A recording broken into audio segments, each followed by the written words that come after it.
और चलिए रुक करते इस वक्त की बड़ी खबर सामने आ रही, जहां पर बाल श्रम उन्मूलन के लिए तैयार यूपी सरकार। प्रदेश भर में जिला टास्क फोर्स का होगा गठन। वही 2027 तक प्रदेश में बाल श्रम खत्म करना ये लक्ष्य है और विभागों के जरिए बाल श्रमिकों की होगी पहचान।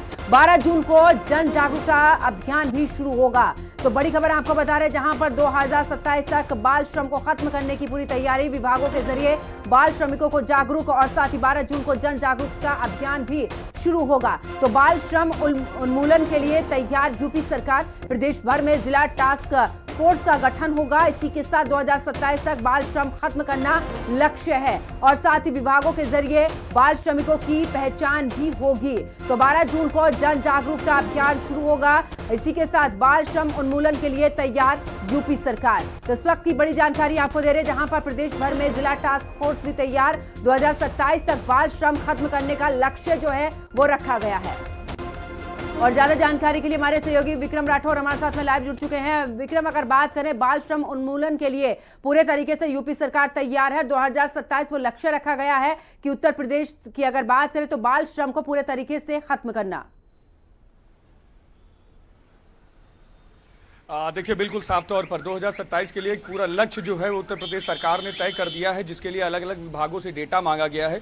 विभागों की अगर बात की जाए तो शिक्षा विभाग, महिला एवं बाल विकास, पंचायती राज, गृह विभाग, स्वास्थ्य समाज कल्याण विभाग, ग्राम विकास, शहरी विकास और व्यावसायिक शिक्षकों से ये सभी डेटा मांगे गए हैं कि किन किन जगहों पर किस किस तरीके के लोग काम कर रहे हैं और बच्चों को किन जगहों पर किस लगाया गया है। इन सभी चीजों को बड़े स्तर पर चेक किया जा रहा है और इसके लिए 12 जून से पूरे प्रदेश में बड़े स्तर पर अभियान चलाया जाएगा।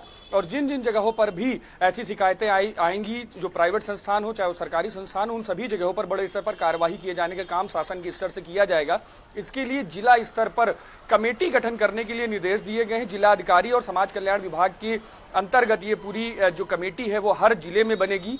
काम सभी कमेटी का ये होगा कि अलग अलग जगहों पर छापेमारी करें, संस्थानों में छापेमारी की जाएगी और इसी के साथ जो ढाबे हैं जहां पर बच्चों को काम पर लगाया जाता है, उन सभी को भी वहां पर जांच की जाएगी।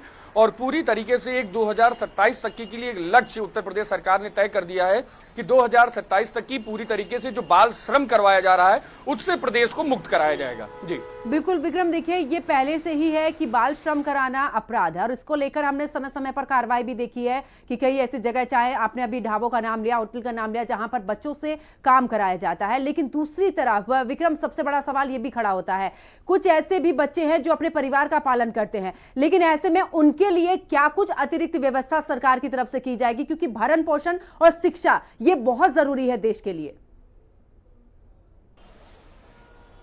देखिए, सबसे बड़ी चीज यही है कि जो ये पूरी नीति बनाई गई है, इसके तहत जो भी बच्चे जिस जगह पर ऐसे पाए जाएंगे जो बाल बच्चे हैं और बाल श्रम कर रहे हैं, उनको सबसे पहले पढ़ाई से जोड़ा जाएगा, यानी कि उनको स्कूल भेजे जाने की पूरी व्यवस्था की जाएगी। इसीलिए मैंने पहले बताया कि इसमें शिक्षा विभाग का एक बड़ा रोल रहेगा। शिक्षा विभाग भी इसमें अपना पूरा योगदान देगा और जिन जिन जगहों पर ऐसे बच्चे पाए जाएंगे उनको आसपास के स्कूलों में भर्ती कराया जाएगा। और साथ ही साथ जो उनके माता पिता हैं, क्योंकि उत्तर प्रदेश सरकार की अगर बात की जाए तो कई ऐसी योजनाएं चल रही हैं जिसके तहत जो ऐसे माता पिता हैं जो काम नहीं कर पा रहे हैं या उनके पास कोई काम नहीं है और बच्चे भी काम कर रहे हैं घर चलाने के लिए केवल, तो कई ऐसी योजनाएं हैं जिनके तहत लोगों को रोजगार देने का काम उत्तर प्रदेश सरकार कर रही है। चाहे वो पंचायती राज विभाग की में योजनाओं की बात की जाए, समाज कल्याण विभाग में बात की जाए, ग्राम विकास विभाग में बात की जाए, कई ऐसी योजनाएं हैं जिनके तहत लोगों को रोजगार दिया जा रहा है। तो उनसे परिवार को रोजगार से जोड़ा जाएगा और बच्चों को शिक्षा से जोड़ा जाएगा। जो लोग बच्चों को पढ़ाई से दूर कर रहे हैं, काम में लगा देते हैं, उनको पूरी तरीके से मोटिवेट करके बच्चों को पढ़ाई की तरफ लगाकर और लोगों को रोजगार देने का काम उत्तर प्रदेश सरकार अपने स्तर से 2027 का टारगेट बनाकर कर रही है। बिल्कुल, बहुत बहुत शुक्रिया विक्रम हमारे साथ जुड़ने के लिए। तमाम जानकारी